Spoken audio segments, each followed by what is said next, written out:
ಬೆಳಗಾವಿ ಜಿಲ್ಲೆಯಲ್ಲಿ ನಮ್ಮ ರಸ್ತೆಗಳು ಅಪಘಾತ ಆಗುವುದು ತುಂಬ ಜಾಸ್ತಿ ಇದೆ.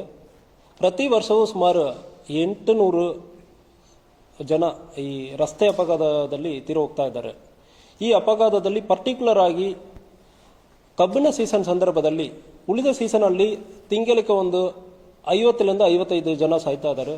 ಈ ಕಬ್ಬಿನ ಸೀಸನ್ ಶುರುವಾದ ಮೇಲೆ October, November, December, Jan, February ಈ 5 ತಿಂಗಳ ಸಂದರ್ಭದಲ್ಲಿ 70ರಿಂದ 80 ಜನ ಪ್ರತಿ ದಿವಸನೂ ಒಬ್ಬರೇ ಇಲ್ಲ ಇಬ್ಬರು ಈ ಕಬ್ಬಿನ ಗಾಡಿಯಲ್ಲಿ ಟ್ರೈಲರಲ್ಲಿ ಒಂದು ಒಡೆದು ಸತ್ತೋಗ್ತಾ ಇದ್ದಾರೆ. ಇಲ್ಲ ಟ್ರೈಲರ್ ಅವರು ಸ್ವಲ್ಪ ಸರಿಯಾಗಿ ಓಡಿಸೋದ ಕಾರಣ ಡೆತ್ ಆಗ್ತಾ ಇದ್ದಾರೆ.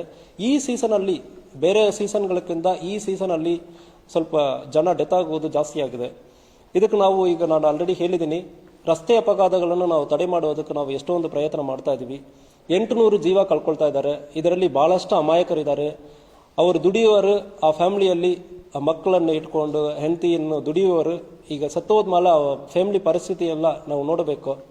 ಅದಕ್ಕಾಗಿ ಈಗ ನಾವು ಒಂದು ಕಟ್ಟುನಿಟ್ಟಾಗಿ ಒಂದು ಕ್ರಮ ಕೈಗೊಳ್ಳುವುದಕ್ಕೆ ಪ್ರಯತ್ನ ಮಾಡ್ತಾ ಇದ್ದೀವಿ ಮತ್ತು ಆಫೀಸರ್ಗಳಿಗೆ ಸೂಚನೆ ಕೊಟ್ಟಿದ್ದೀವಿ.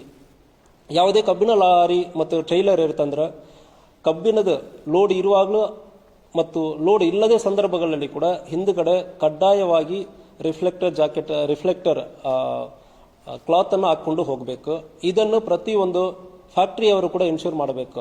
ಅವರವರ ಫ್ಯಾಕ್ಟರಿಗೆ ಬರುವ ಪ್ರತಿಯೊಂದು ಕಬ್ಬಿನ ಟ್ರ್ಯಾಕ್ಟರ್, ಲಾರಿ ಯಾವುದು ಬರುತ್ತೆ ಅಂದ್ರೂ ಹಿಂದುಗಡೆ ಕಡ್ಡಾಯವಾಗಿ ವಿಸಿಬಲ್ ಆಗಿ ಕಾಣುವುದ ತರ ರಿಫ್ಲೆಕ್ಟರ್ ಕ್ಲಾತ್ ಅನ್ನು ಹಾಕಿಕೊಳ್ಳಬೇಕು. ಅದೇ ರೀತಿಯಲ್ಲಿ ಅನ್ಲೋಡ್ ಮಾಡಿ ನಂತರ ಕೂಡ ಬಹಳಷ್ಟು ಟ್ರ್ಯಾಕ್ಟರ್ಗಳಲ್ಲಿ ಇಂಡಿಕೇಟರ್ಸ್ ಇರುವುದಿಲ್ಲ.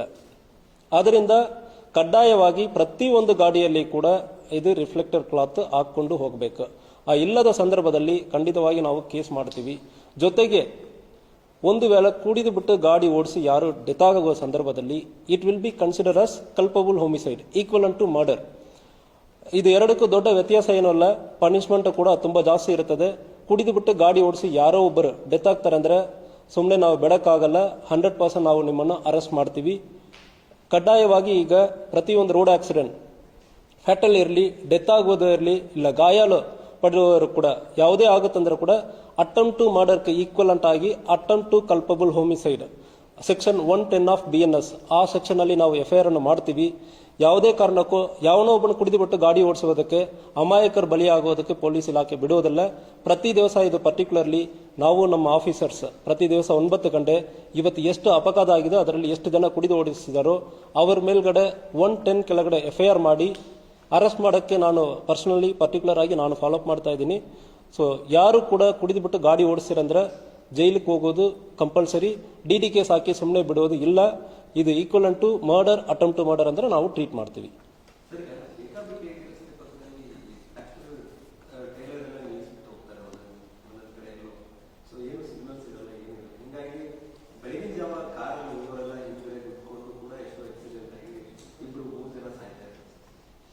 ಸೊ ಇದಕ್ಕೆ ಈ ಸೀಸನ್ ಸ್ಟಾರ್ಟ್ ಆಗೋದಕ್ಕೆ ಮುಂಚೆನೇ ಕೂಡ ಹಾರ್ವೆಸ್ಟರ್ ಮತ್ತು ಟ್ರಾನ್ಸ್ಪೋರ್ಟರ್ ಆರ್ಗನೈಸೇಷನ್ ಅನ್ನು ಕರೆದು ಮಾತನಾಡಲಾಗಿದೆ. ಈಗ ನಾವು ಆಫೀಸರ್ಸ್ ಕೂಡ ಸೂಚನೆಗಳು ಕೊಡ್ತಾ ಇದ್ದೀವಿ.